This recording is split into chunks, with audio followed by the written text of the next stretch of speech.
Good morning, everyone, and welcome to NPU Live. I'm Keri Rodriguez. And I'm Tim Langen.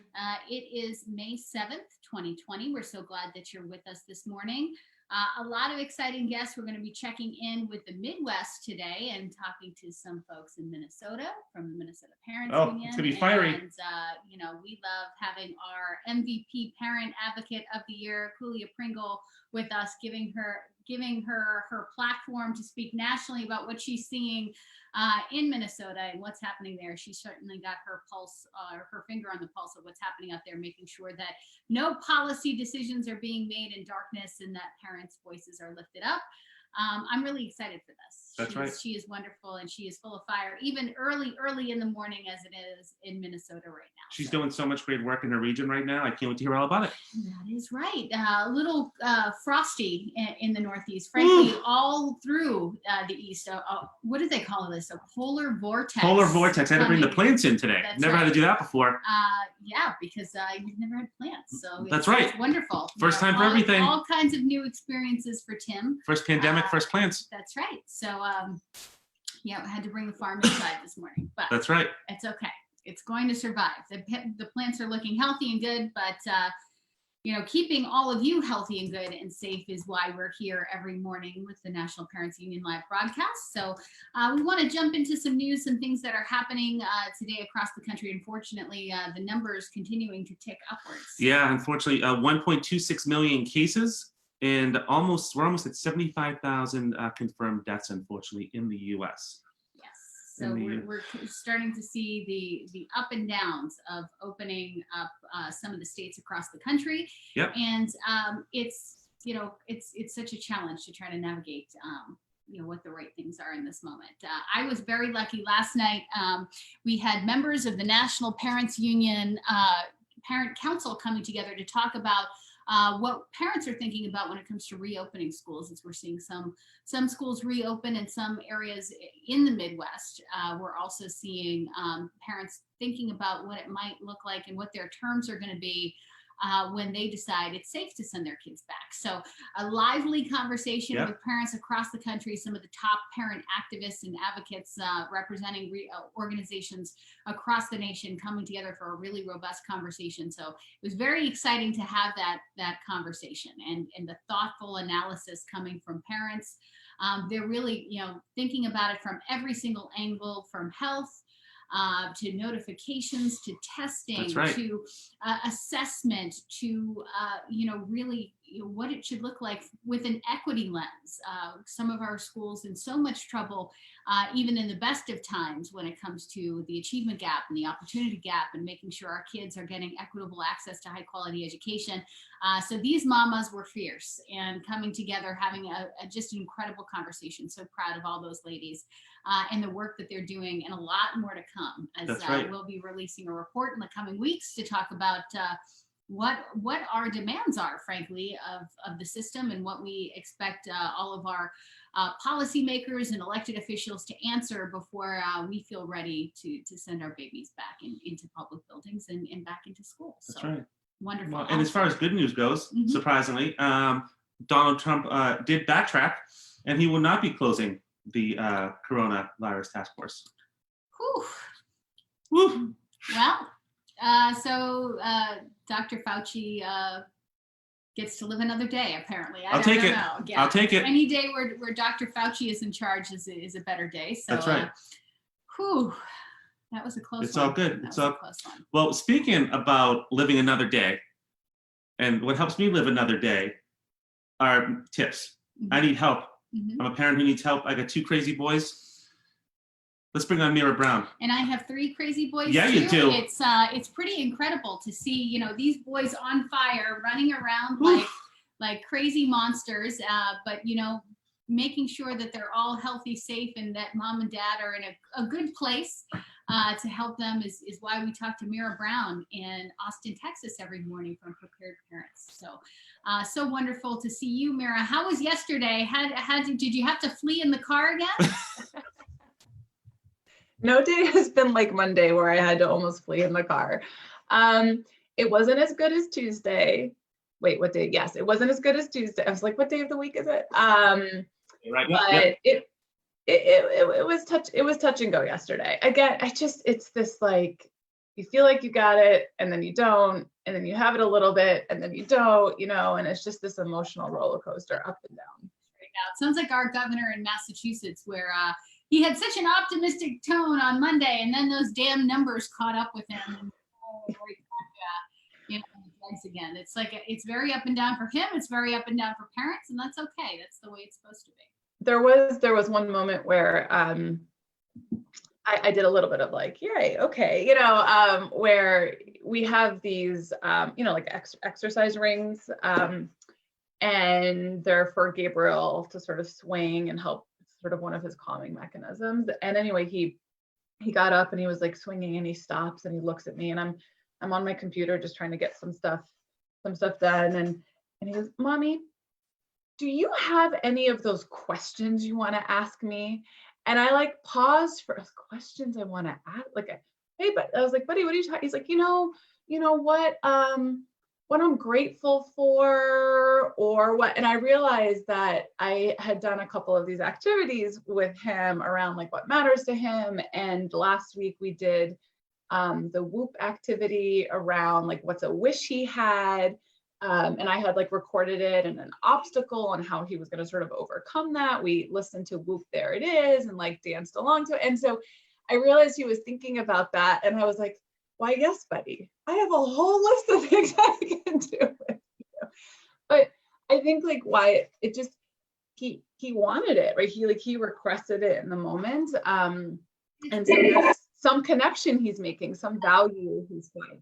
You've been talking about how important structure and schedule and getting used to things really is for him, because that's what he's lost from school. And now he's used to mommy, like, okay, mommy's gonna ask me her mommy questions again. And the whole time, right, it's been 2 months, right? And we've talked about how long it takes to develop a new habit and all of that, right? And we are 8, is this week 8? We are on week 8, and he's starting to make connections. And so that was definitely, I think, a win. And I want to celebrate that as a win. And so that was one of our small wins yesterday. There were a couple of failures, but that was one of our small wins yesterday. So that's how my day was. That is great. We had some success yesterday afternoon. We had another edition of our Zoom reading group where we are reading Tales of a Fourth Grade Nothing. And that's an adventure, with my Miles, who's my Max, and Max, who is 8 too, and they're going through their reading and they're learning to be patient. And they're asking a lot of questions, and we were reading chapter 4 and learning about what mugging is in Central Park, if you've ever read that Judy Blume book. So having a conversation about what a mugger is, and I just became so grateful that we have children that are not exposed to muggers or that life at all. And very blessed. Very blessed. Even where, especially, Tim and I growing up in Somerville, back in the day when we would be very familiar with muggers, having sneakers ripped off your body. I grew up in New York City in the 80s and early 90s. Yep. How many did you lose, Mira? How many what? Pairs of sneakers were taken from you. I didn't lose a sneaker, but I lost a Discman. Oh man! The good old Discmans, where I was sort of walking home from the subway as a kid, and someone took a look at it and wanted it. Oh, easy man. target. I had just, I was holding it. Yeah, it's fun, but yeah. I think it's a bus stop at the top of the hill, like not even a mile from where we're sitting right now. I want to say I was in 9th grade, maybe 8th grade, and sitting there, and some folks came by trying to rip the shoes off my feet at the bus stop. And so every time I pass there, it's like a point of triumph because they didn't get the sneakers from me. I'm like, I remember that. My kids even are like, they tried to do what to you? Why would they take the sneakers off your feet? So very grateful that we now live in a community that, our kids are not exposed to, That's right, to sneaker muggings or being jumped or whatnot. But and instead, you got to spend 20 minutes reading about it instead. about 45 minutes reading. And That's awesome. very important lesson about our boys, which doing a reading work group at 5:30, just because that's when mom and Keri is done with work for the day. Not the best time of day to host a reading group, a Zoom group. Tired kiddos, tired parents. Yeah. All over the place. Hungry. Yeah. There was a lot of like I saw a lot of butts. There was jumping. Oh, good. It's not only my child who is obsessed with that. So like, I don't know. Zoom is touch and go. Maybe it's because I'm not the teacher that a little bit more of the jiggly wigglies came out, but it was nice. It was a good conversation. So I'm calling that my win for yesterday. That is absolutely your win for yesterday. So today, I think on that note, our tip is a little different, I think, than our normal sort of what we come every day, but I think just as critical and important. And it comes off of a conversation I was having and conversations we've had. And so I wanted to talk a little bit today about how we can actually share everything as parents, having been sort of in the driver's seat these last 8 weeks, how we can share back what we're learning about our kids with their teachers and schools as our school year draws to a close. And in some ways, I think of this as the flip to this sort of traditional parent-teacher conference, where we're taking a little bit more of the lead. And I think it's interesting. If you're like me, and we've talked a lot about this, and I've shared a lot about everything I've been learning about Gabriel, my kindergartner. I've just never seen so clearly who he is as a student, right? As a learner. And I've sort of taken a peek behind the curtain, these last 8 weeks. And again, in a way that I just never have, before, when he sort of walks to school and he's there 10 hours a day, and we come home and we maybe check some homework and we talk about it. This has been a phenomenally different experience, right? As parents sort of in the driver's seat. And I think it would be a disservice to us and everything we've accomplished, to our kids and everything they've accomplished, to our kids' teachers who care deeply about them, to sort of let this time pass by and not honor it and not record it and not memorialize it, right, in some way. And we don't know what next year is going to look like. We could be right back here, and I think we have really invaluable insights to share back. And so I think our tip today is write it down, right? Record it. And I think the other thing I wanted to share on this that I think is really interesting is I was having this conversation, and I feel a tension as a parent, and we've talked a lot about, when to send our kids back and what that's going to look like. And on the one hand, I think as a parent, and I don't know if you guys feel this way also, I literally can't wait to get Gabriel back in the school building. I am by no means an adequate replacement for my son's teachers. If I have to educate my child every day, I feel like I'm losing my mind a little bit, and I can't wait for school to reopen whenever that might be. But then on the other hand, I feel like I have all these like thoughts and reflections and just like things I've seen and can't unsee or experienced and sort of can't unexperience, having taken a front row seat, that I don't know what to do. Like, what do I do with all of that? And it's raw and it's fresh right now because we're still living it. And so, but it will eventually fade, right? Time will move on. Thoughts you have will fade. And I don't want this moment. I just feel like I don't want this moment to pass without making meaning out of the chaos. And so I am slowly writing a letter. Every day I'm sort of adding to it, to my kids' wonderful teachers. And in it, I'm describing, how we use this time. I'm describing what I've learned as a parent, what I've seen, what we've tried with my son.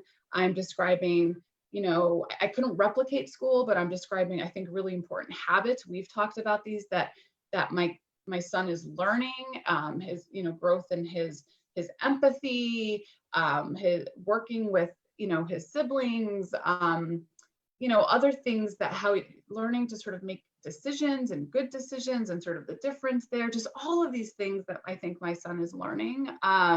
Small wins that lead up to sort of bigger victories.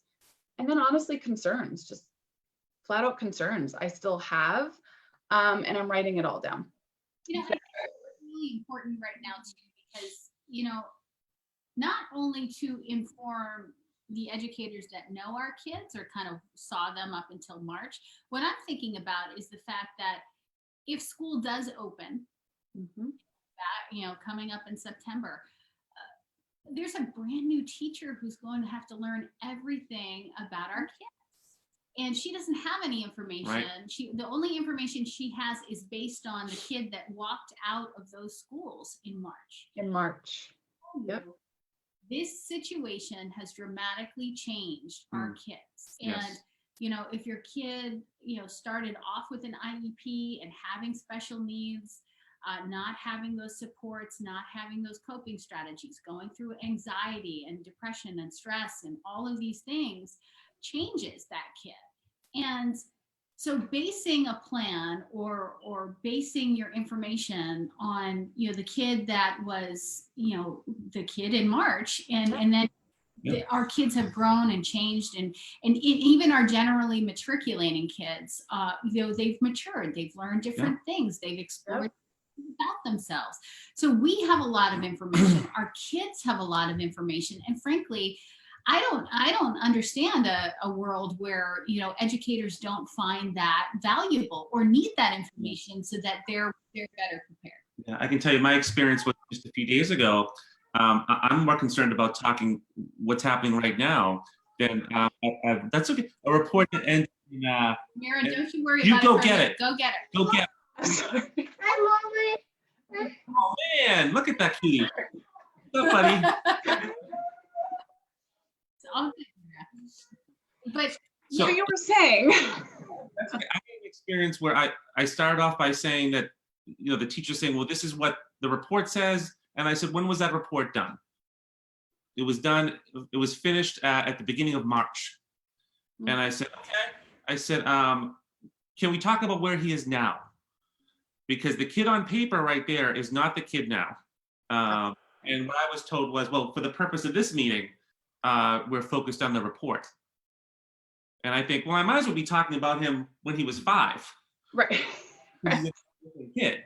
And like Keri was saying, the kid that the teacher gets, if you're just going based on the paper for a documented IEP report in early March, in September, if we do open up, that teacher will be very, very surprised by what he or she gets. And not prepared. And we know our teachers want to be prepared, especially now. Absolutely.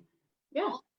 Have differing degrees of trauma, differing degrees of learning loss. Some will have growth, but we have very important information that we should be sharing with educators right now. And that's why I love this as an idea. So Mira, how do we look thinking about what's important for us as parents to think about, and how should we collect that information? So we've created what I hope is a sort of a simple resource or simple template to help you think about that. I'm going to share my screen really quick.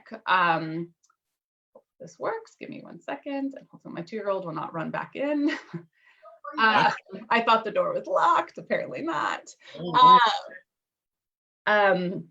So anyway, please make this, your own. We wanted to offer a couple of different options. We all have different styles. We all think differently. We write differently. And so we wanted to sort of offer that to you.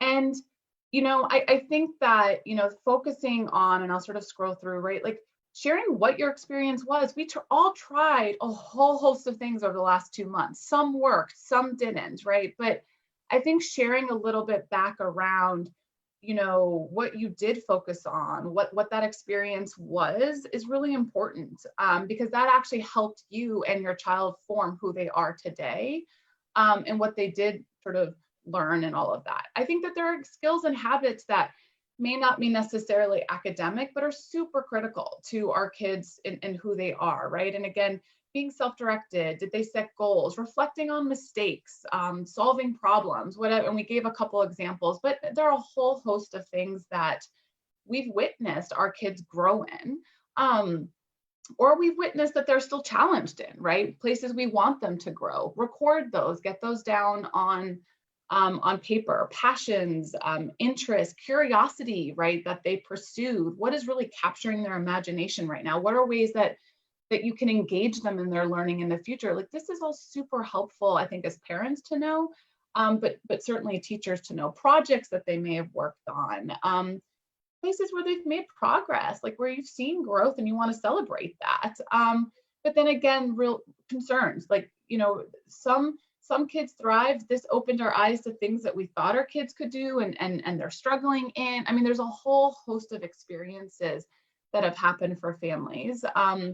And another sort of option here is, it's very similar, but it's a little bit more sort of conversational. Again, different styles, special interests, new and emerging, what motivates your kids, what subjects or actions, behaviors, things like that they're working on that you're really proud of. Again, what you've accomplished. And so it's very simple. You can print this out. You can send off a quick email. It's all here on sort of preparedforsuccess.org. But my hope is that it helps us to honor what we've been able to accomplish, honor our kids and what they've been able to accomplish during this really unprecedented time, shares back really valuable information to teachers who do, care very deeply about our kids. And to your point, introduces your child to your teacher, to your teacher next year. And I'll give you a couple examples, honestly, of because, I've shared Gabriel's life. Again, he's going to come back in like 15 years and be like, thanks, Mom. I'll be that. Poor Gabe. My 2-year-old is just going to be the one that runs in all the time, but Gabe's whole life is going to be on display for his future partner. Talked about on National Parents Union Live. Said this about us. Yeah. On NPU Facebook Live. But some things that honestly I'm sort of recording as I see them and as I reflect on them and as I experience them is just how hard it is for Gabriel to focus and stay organized and stay engaged. His first I want to note that his sort of first go-to place is I can't, and I'm bored. And I think as a parent, like, I'm kind of worried, like, does that come across as not interested, or even worse, not capable? Because I think he's very capable, and so just sort of, I want to get that in there. I also think, that I do think that Gabriel hides what he really knows. And to be super clear, it's not because I think my kid is like going off to Stanford one day, and if he is, great, but but it's more so because I can watch his facial expressions and I sort of see the little spark, and the smirk, and then it immediately shuts down.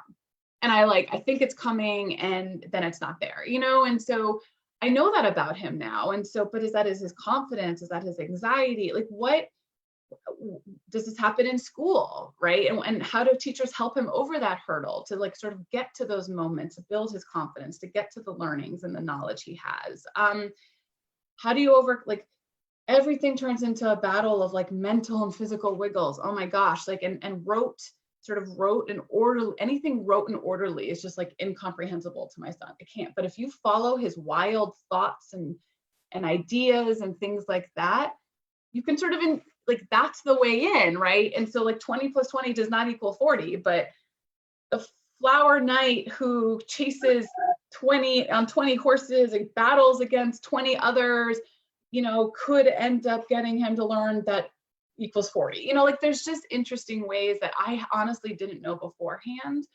that he sort of takes in information, right? And sort of learns and things like that. And so I'm writing this all down. There will be more to come. And I'm going to email it to his teachers. And I think I encourage and welcome parents to do the same. And I encourage older kids who want to have a voice in this to do the same for themselves, right? Who can find their own voice and express it.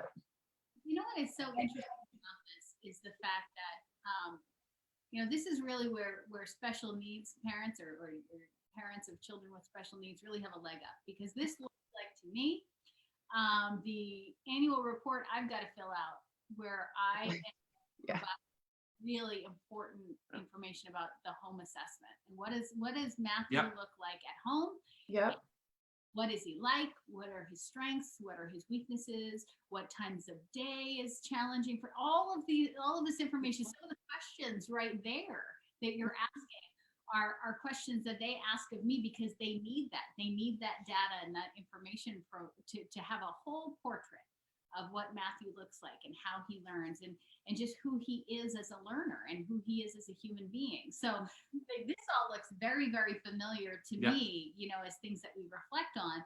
And frankly, doing this in real time so that you don't forget, so that you don't have to sit down and fill out the whole thing in one fell swoop. But as things come to mind, you could have this on the refrigerator saying, oh, I don't want to forget this. Exactly. I want to make sure that, you know, his next teacher is going to be mindful of this piece of or of what's challenging or how he really loves this in particular. It can be so empowering for parents and for students, because you could sit down with your kids and say, okay, what are the things that you want your teacher to know about?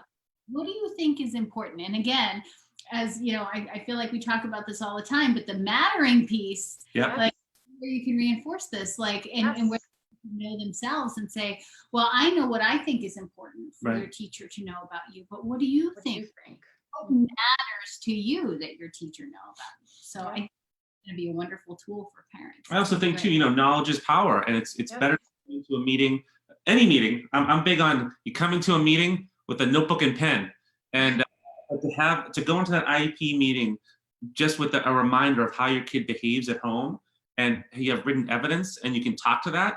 That makes such a difference. And the other piece of this is parents, you know, we're going to fight. We're absolutely going to fight to make sure that parent voice and our data and our information is just a logical part of the process in every state across the country. This is literally one of the metrics that we are holding people accountable to. Like when we're having conversation with state chiefs and they're talking about, well, what do you think this should look like? Number one with a bullet is making sure parents' voice and this data and this information we have kids is incorporated into the incoming assessments so that we can best give our kids the supports they're going to need to catch up and to get on track.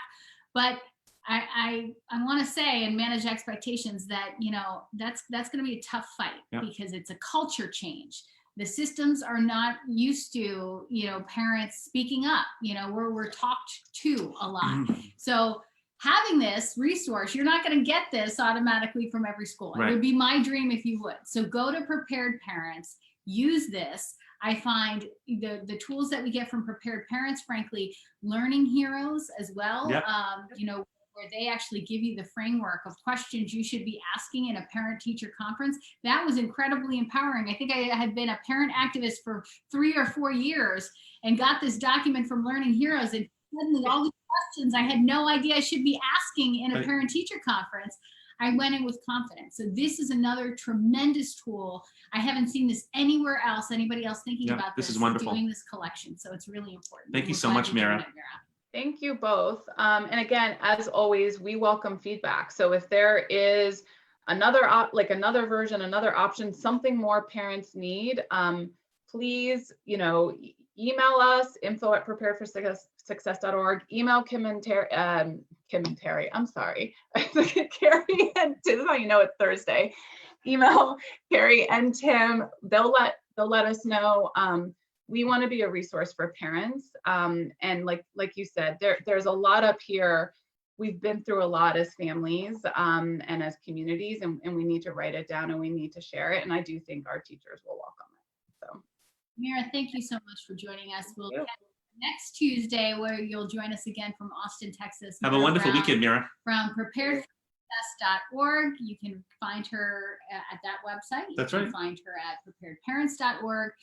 One of the things that did catch my eye when she shared her screen was just some of the language that she used. And there was one sentence on the second document that really caught my eye because you know, from time to time, we have some state chiefs that will check in with the National Parents Union, whether it's, you know, our different affiliates and the groups that are part of our union, or with us directly as national organizers. wanted to get some feedback about what parents think. And I was just laughing yesterday morning because, one of these state chiefs, and I'm not going to put the state on blast, but sent over a letter to me.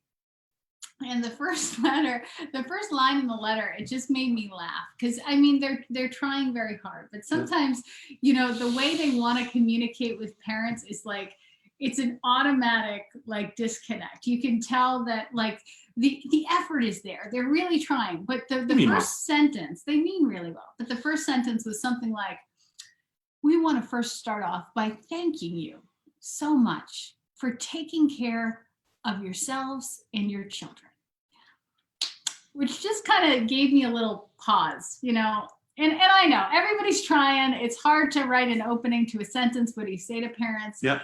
But don't thank me for taking care of my kids. Oh my God, that's what we do. That's what we did, before school systems existed. That's kind of what parents do. Right. I get it. I suggested to them, well, why don't you thank parents for their collaboration in supporting education at home or something. Thanks, parents, for helping you. Yeah. Thank you, parents, for helping to bring education into. But it's funny that lends that perspective. So again, why it's so important for parents to step up, to use their voices, to say, hey, do you understand that I'm very deeply invested in my child because this is a person I made with my own body. That's right. And so that my default is to protect and that's what we do. That's kind of what we do. So just seeing that lens of how sometimes folks really don't understand that relationship or that parent perspective of why it's so important for us to speak up. Well, speaking of speaking up, here is a lady who speaks up all the time, and we love her for it. That's right. And frankly, Minnesota loves her for it. The National Parent, she's the MVP Parent Activist of the Year. That's right. And she is on fire. She is just rolling right into 2020 with her heart on fire for kids in her community. And we love her. We got to check in with her all the time because she knows what is happening in Minnesota. Yep. She is one of the leaders and founders of the Minnesota Parents Union. We're so excited to have Khulia Pringle joining us live again from Minnesota. And she's brought a friend with her as well, joining us this morning. Maria, is that right? Maria. Let's bring everyone on here. Here we go. Maria Perry is joining us as well. Also in Minnesota. Are you both in St. Paul? I don't want to get this wrong. Yep, we're both in the Twin Cities, St. Paul and Minneapolis. I love it. And Maria, thank you so much for being with us. Khulia is, part of our clique. So she knows her. Brought a friend along. Want to start off, Khulia, give us the update. How are things going? When we touched base with you a couple of weeks ago, we were talking a little bit about we were in the thick of it, rapid response, getting resources out to families, I took some of the ideas from your conversation you had with us here, and I was spreading them throughout the country saying, they're on to some things in Minnesota with bus delivery, with, Chromebook delivery, but it wasn't enough. It wasn't fast enough. It wasn't strong enough. So give us the update. How are you guys doing right now? Before you start, I'm going to get the fire extinguisher and a bucket of water because it's going to get hot. It's Khulia. Is he really going to get the fire extinguisher?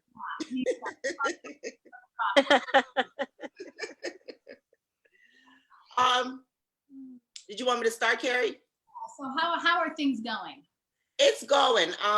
We have a few campaigns that we have going on right now at the state level. We are asking our governor to put a hold on attendance requirements for right now, so people aren't faced with child protection, and having the extra barriers that many parents find themselves in just on a regular dealing with the education system.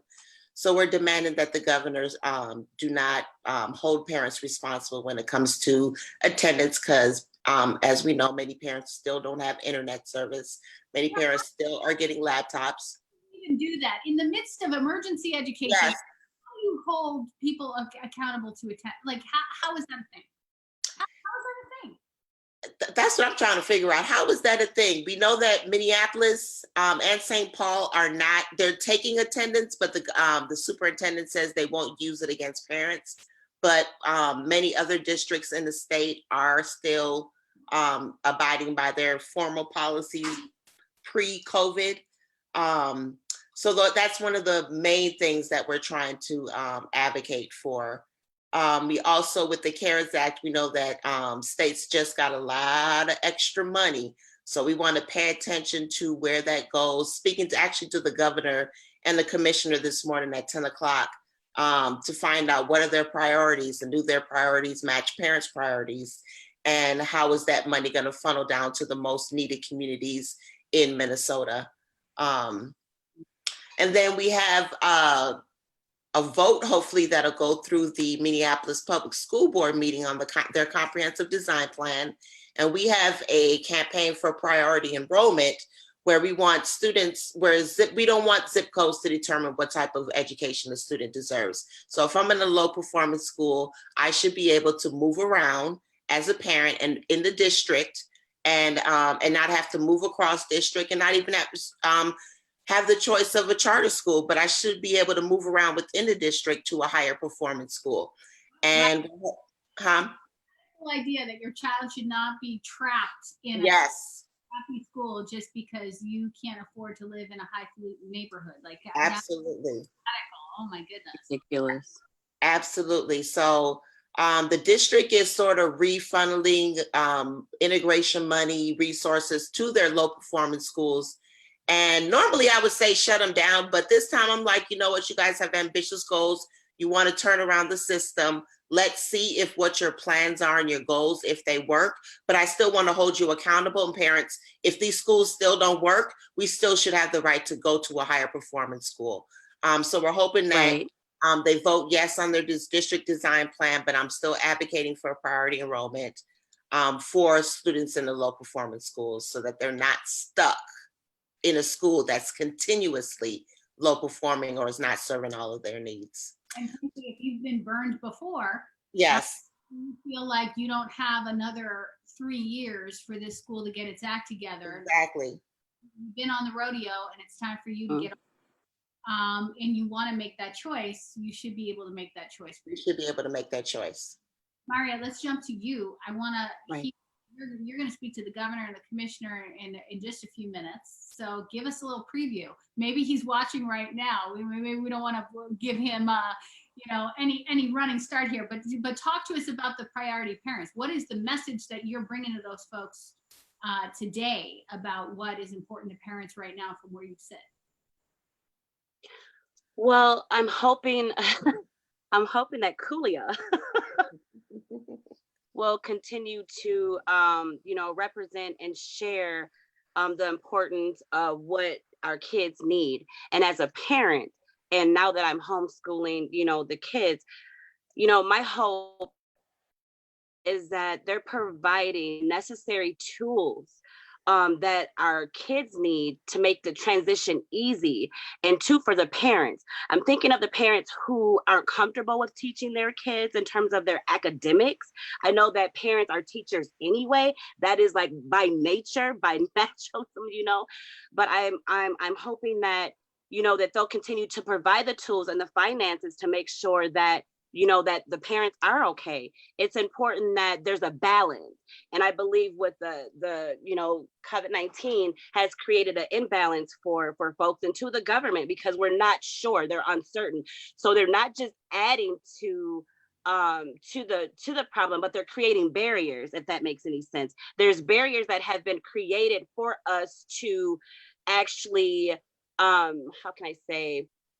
to actually be comfortable and teaching our kids at home. We're lacking the tools. Again, we're lacking the financial support. We're lacking the real issues now that we're having, because we have mental health issues. We have trauma issues. We have a lot of things that are transpiring like right now. And we're just saying we need the support. So if they can continue to figure out what their love language is and how they want to use their love language as we are being quarantined, that would help a lot, because I know that we need to be affirmed and how this system is going to work for us. We want to be clear on the tools and what is available, the resources that are available to our families.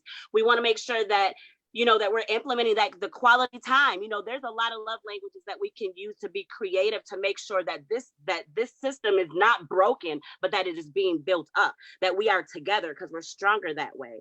And I hope that answers a lot, but I'm really hoping that they find it and they have some type of compassion around what we're all experiencing right now. That's so important because, from our perspective, here in Massachusetts and what we're hearing across the country, before, in the pre-COVID-19 times, things were not great. Equity was a major issue. And we in Massachusetts, we saw it in California and Tennessee, all over the place, Florida, everywhere. You work in Minnesota, like we were fighting for equity, like things were not equal. The resources were not balanced. The conversation was not respectful. The treatment of children was not just in pre-COVID times. So, right. Inequity did not get suspended because we're in the middle of a pandemic. So as these folks are trying to create policies that they want to implement on our families, on our children, what we're fighting for is an equity-infused educational recovery. Talking about this challenge, this unprecedented challenge that we have been faced with, showed us how inequitable the system was. From everything from being able to communicate health information to parents, when schools were going to get shut down, under what terms they were going to get shut down, how we were going to get resources, all of these things, it was very clear that the system was broken. And they did, they're trying to do everything to catch up. But as we move forward, we know that things are not going to go back to being the same.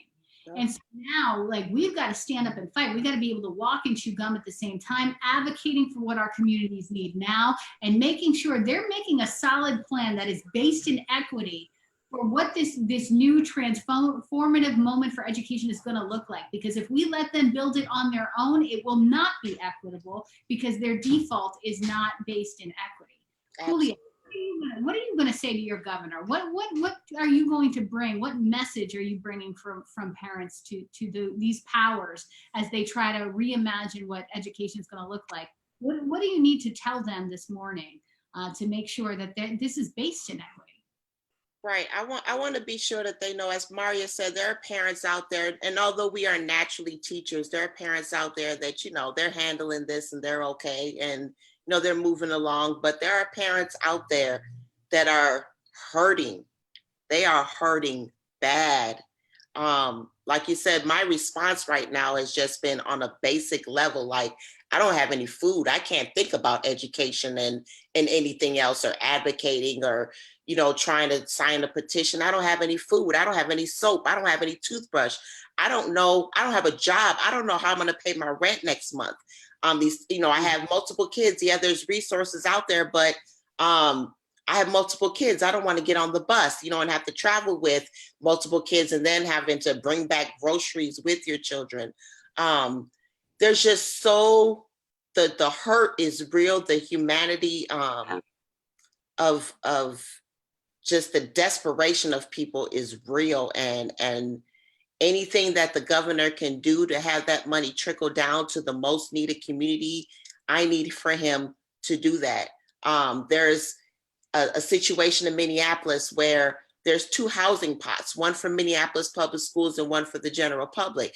If I'm a resident of Minneapolis, the city shouldn't be giving specific money to public school parents when I also pay taxes in this city. Why is there a special fund if I decide that a school that's through the district is not serving my child, and I choose to put my child in a charter school? I can't get this same housing resource to help me stabilize my home.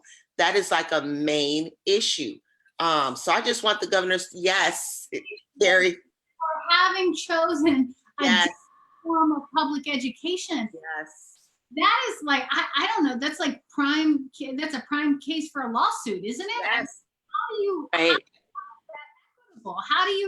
that's like creating a subclass of citizens. Yes. Chosen a different form of public. How is that even legal? They passed it last year. It really didn't come to fruit. People really didn't pay attention until they tried to act like if they were putting some emergency money into this new stable funding. And then when people started saying, wait a minute, why are you putting new money into this pot? That's Minneapolis money, and you're putting it specifically for Minneapolis public school parents. They were like, no, the money was already going to go there. Okay, well, fine, the money was already going to go there. That pot shouldn't exist. If I'm a resident of Minneapolis, why is the city of Minneapolis giving money to Minneapolis public schools only for students that are going to their schools? Right. It's stunning. It is stunning. And yeah. lack of, again, context, or like not even based in reality. Yes. That we will look for any possible way. Yep. To discourage parents for seeking options. It's, yep. Once they got you down, they're trying to look for any way to keep you down and keep you in that box. Yep. Bad school, lack of access to housing. It's like the lack of vision and innovation in this moment. It's so frustrating. Yeah. Mari, back to you about hearts and minds here and what mamas are going through and how the struggle and the everyday fight, because I think what you said is so important, and we got to lift it up, because a lot of the folks that watch this broadcast, we're reaching over 1 million folks every single week. They need to hear from you that the struggle is not theirs alone, that mamas across the country are dealing with this. And so tell us about what you're seeing in your house and what you're seeing in your community, and offer us a little hope that folks aren't alone in this struggle and what they're trying to navigate right now. And so this will be great, because I want to give real hope. And I'll share, and this is coming from a personal story of mine, and it'll be quick. So, and then talk about my kids, and I'll touch on a lot of it. So here I am, a parent of 5. And last year we lost our house or a year before that, 2018, we lost our house to a fire. So we've been in a temporary apartment since then. And May 3rd of 2019, my son was murdered to gun violence. So through that transition, my kids had to go to school. We had to create a team for folks to make sure that they were sensitive around grief and around healing, around trauma. And here we are now where we're homeschooling. And for me, God, I'm excited. And I'm excited that my kids get to come home, because when you're dealing with real issues, and you're going through real circumstances, you have to, and the world keeps going and things are stopping for you. My kids had to keep going. So part of their going was that, hey, I still have to go to school. So the excitement for me was to allow them to come home. And I wanted to be reminded of why I chose to be a parent. I wanted to be reminded of why our families need to be so close. I wanted to be reminded that I understand that there's an issue outside, but when we're at home, what can we do together to make sure that we are okay? So for me, there was a family check-in. There's a family check-in to understand where they are in their thought process, where they lacked in terms of their academic success, where the teachers weren't tapping into, the areas that I can tap into. And so I found out that just the simple things, and it's just about love and loving on my babies and having the opportunity to be creative at home. Has it been hard? Absolutely. But I want to encourage everybody to find a way to be creative with your family. Find ways to love on yourself, because we can't change. If there's not a lot of voices at the table and a lot of action at the table, we can't change a system by ourselves. So while the system is trying to change, and while we're trying to continue to activate for people that may not have a voice, I'm saying, look, find hope in your home. There's creative things to do for your children and for yourselves, but it comes from finding ways to love on yourself and finding ways to love on your babies, because it's a process, and it's definitely a journey.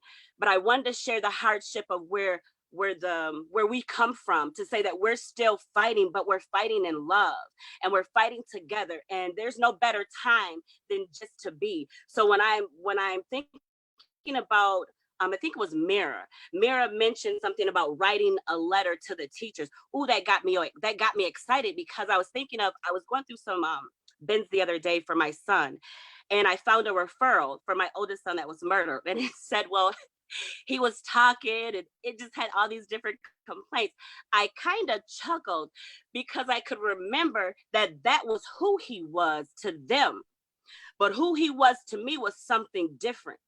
And sometimes people can create a narrative that doesn't even exist for who your babies are. So right now is the time to find out what narrative and the true narrative of your children really exists, so that way you can tell the true story about your child, but teach them ways to deal with your babies. There's not a perfect teacher, but if we're going to be teaching somebody, then we need to be writing letters and teaching our teachers how to engage and love on our children, and two, to identify when they need to sit down and say that they can't do it anymore.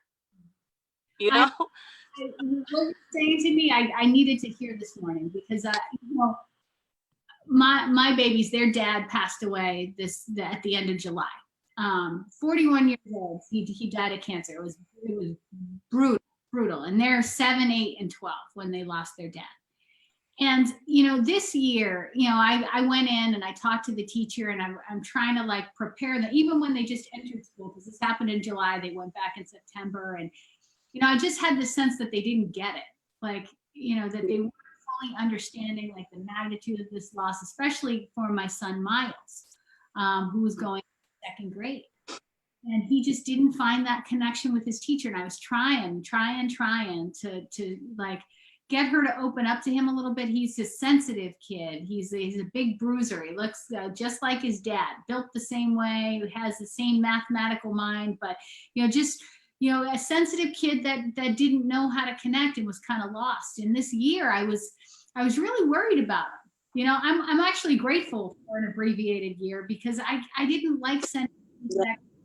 I didn't feel like the support he needed to grieve and what he was going through in his trauma.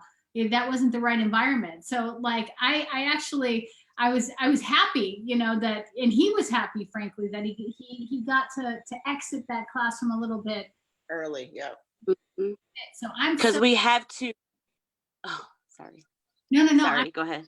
Fine with what you're saying and that advice. Like, I hadn't actually thought about that as a mama, about like, it's a gift to be able to like, give them this time at home where they can, if they're going through grief and loss and their own trauma or whatever their circumstances as mamas, like, while this can be difficult at times, there's also tremendous joy and love that we're finding and connecting with our babies.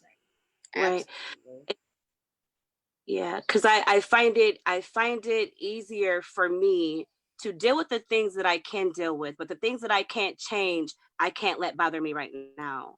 And I say that with my kids, things that you can't change are things that we need to pray about, and we won't even bother with, because why give that energy and entertain that?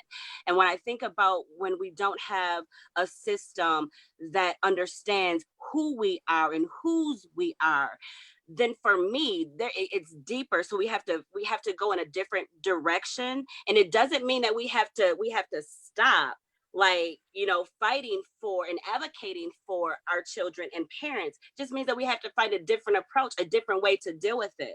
And it can still be in love, but we just have to address it in a way. So now, Khulia, I'm like, Khulia, you are amazing. And the time is now for us to continue to do what you're doing, because the way you advocate for our children and for our parents, I love it, and totally appreciate you. So this is the time where to redirect, reflect, whatever it is. But being quarantined has taught me and is teaching me a lot. This year of losing my baby has taught me a lot. And I'm saying we don't stop here. We keep going, and we just have to keep loving on each other and encouraging each other, so. Maria, I'm so glad that Khulia introduced us, a new member of our family of the National Parents Union. I'm so glad. I love her. Today, like, what it brought so much joy to my heart. I can see in the comments, it's bringing joy to parents across the country. Khulia, like, everything that Maria just said, like, we know about you. Like, you are the mama leading leading all of these troops into battle and doing it with love and with your heart and your feet based in justice. And we're just so proud of you. So I know we have to go. It's 9:59. Woo! You've got a hot date, and you're going to be getting in there and fighting for our families across Minnesota. Hi there. How are you? Hi, I see y'all hyping my mama up. I'm like, period. Hey, go mama. Hey, Maria. Hey. If you have any last words of wisdom for parents that are trying to walk and chew gum, put out those fires in the neighborhood, but still fight at the same time, what would you say to them? I would just say, para los niños. This is all for the kids. This is all for the kids. We love you so much. Thank you for checking in with us. And there's no thing as other people's children. Yes, there's no such thing as other people's children. I got that from Maria. Amen. Amen. Thank you for being with us. Thank you. He's back with his coffee. Thank you. Take care of your mama now. So wonderful. I love being able to check in. That was great. Minnesota is fire. Minnesota Yikes. Parents Union, like they are not, they No, don't that's turn suffer any around. fools. They Nope. are fighting for all of our babies and leading the way with such an extraordinary That was example wonderful. of what you can do. You can serve your community and give them hell, on the state level at the same time. So extraordinary work there. That's right. Khulia, thank you so much for being with us. We love you so very much. And Maria, thank you for joining our family. We're adopting you. We're taking you in. Yes, congratulations. So once again, wonderful show. Great this show. morning, with all of our friends in Minnesota and Texas, and so much more to come. Today is Dad to Dad at 4:00. Oh, that's right. Thanks for reminding me. That's right. Don't miss It's gonna be a it. good one. Dad to Me, Dad. Jose, John, and Mike. It's gonna be a crazy show. It is. It's gonna be a good wonderful. one. So don't miss it. That's right. 9 o'clock is in English, noon is in Spanish, 2 p.m. for our folks who have children with special needs, and then 4 p.m. Dad to Dad. Don't forget about 9 Don't p.m. forget 9 p.m. with Marisol. That's right. Nice way to end the day. That's right. You can find us all day long here on the National Parents Union Facebook. Thanks for being with us. We'll see you tomorrow. Bye, everyone. Have a nice day.